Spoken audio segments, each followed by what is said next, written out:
Hello guys, welcome back to my channel. আমি সাথী আর তোমরা দেখছো স্টাইল অ্যান্ড টিপস বাই সাথী। এখন আমি ঘুম থেকে উঠিনি, ঘড়িতে বাজছে 9:45 আর এরপর উঠে পড়বো। আজকে হচ্ছে আমার সিকিমের ডে 2 আর তোমাদেরকে একটা জিনিস দেখাই।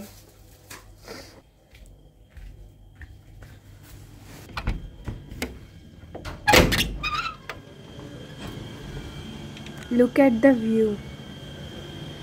ওয়াও, সকালবেলায় ঘুম থেকে উঠে এত সুন্দর ভিউ দেখতে কার না ভালো লাগে। এখন তো ঘুমোচ্ছিলাম, নাইট স্যুটেই আছি আর একটু পরেই আমরা বেরিয়ে যাব আমাদের নেক্সট ডেস্টিনেশনের জন্য। আর এখানে দেখো আমাদের লাগেজও প্যাক হয়ে গেছে, তবে পুরো লাগেজ নিয়ে যাব না, আমাদেরকে কম লাগেজ নিয়ে যেতে বলেছে, কারণ ওখানে নাকি বেশি লাগেজ অ্যালাউ নেই। তো এখানে একটা লাগেজ রেখে যাব, মানে যেগুলো পরা হয়ে গেছে বা যে জিনিসগুলো লাগবে না সেগুলো এখানেই রেখে যাব। 10টার দিকে গাড়ি আমাদেরকে নিতে আসবে, তো তার আগে রেডি হয়ে যাব আর এখান থেকে ব্রেকফাস্টটা আমরা করে যাব। তো চলো, আমরা ব্রেকফাস্ট করতে চলে এসেছি। ব্রেকফাস্টে ছিল লুচি তরকারি। তারপর আমরা গাড়িতে উঠে গেছি গ্যাংটক থেকে লাচেন যাওয়ার উদ্দেশ্যে। জার্নিটা ছিল প্রচুর হেক্টিক, প্রায় 10 থেকে 12 ঘন্টার জার্নি, যেখানে যেতে আমাদের প্রচুর কষ্ট হয়েছে, কারণ নর্থ সিকিমের প্রায় সব রাস্তা ভেঙে চুরমার হয়ে গেছে ধস নেমে।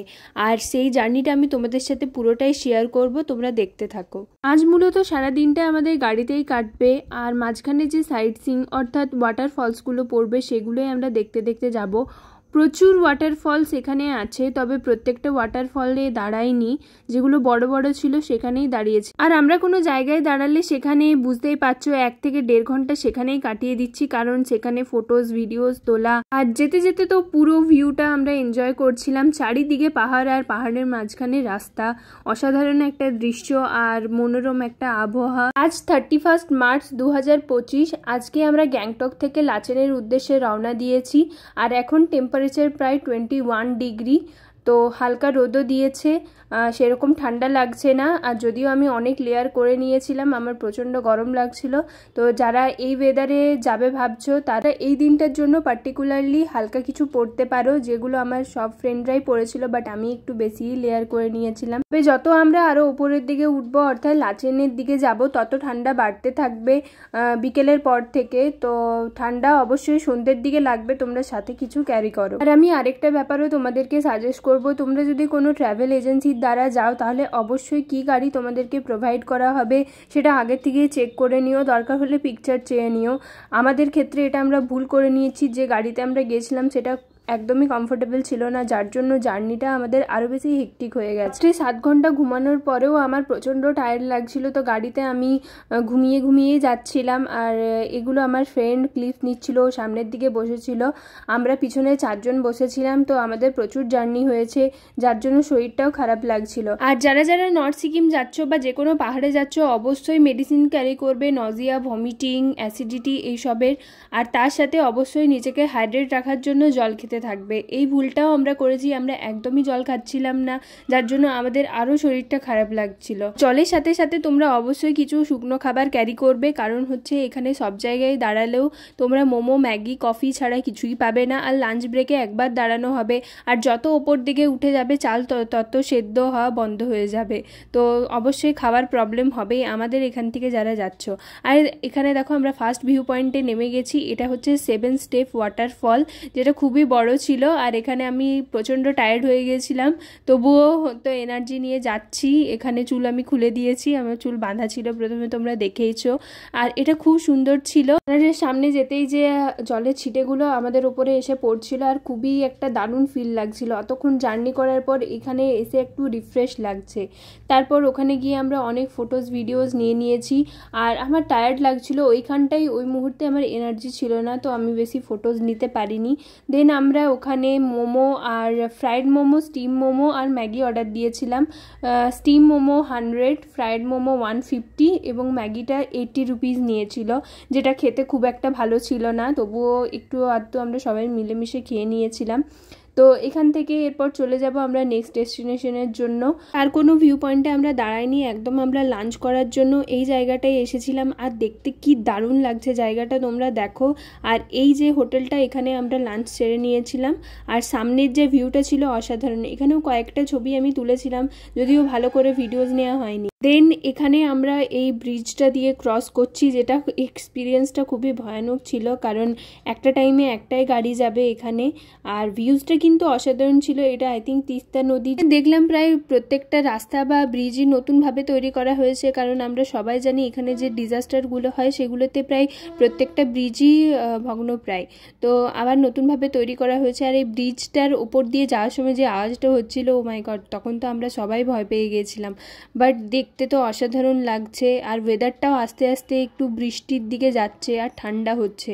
যদিও ঠান্ডা হওয়ার কারণে আমার তো একটু স্বস্তি ফিল হচ্ছিল, কারণ আমি এতগুলো লেয়ার পরেছিলাম, গরমে তো আমি অস্থির হয়ে যাচ্ছিলাম। ওয়েদারটা ঠান্ডা হলে আমার একটু ভালো ফিল হচ্ছিল। এরপরেই বৃষ্টি শুরু হয়ে গিয়েছিল, আর আমরা ভিউ এনজয় করতে করতে আরও সামনের দিকে এগিয়ে যাচ্ছি। মাঝখানে আর কোথাও ভিউ পয়েন্টে দাঁড়ানো হয়নি। এই জায়গাটা পেরোনোর পর রাস্তাটা আরও বেশি খারাপ হয়ে গিয়েছিল। আর মাঝখানে আমাদের গাড়ির একটা ছোট্ট অ্যাক্সিডেন্ট হয়েছিল। ছোট্ট অ্যাক্সিডেন্ট বলতে সেরকম কিছু না, গাড়ির যে পিছনের জানলাটা সেটা খুলে পড়ে গিয়েছিল। আমি বলছিলাম না যে গাড়ির কন্ডিশন দেখেই তবেই তোমাদেরকে চাপা উচিত, তো এই কাণ্ডটা হয়েছিল। আর আমরা বসেছিলাম পিছনে।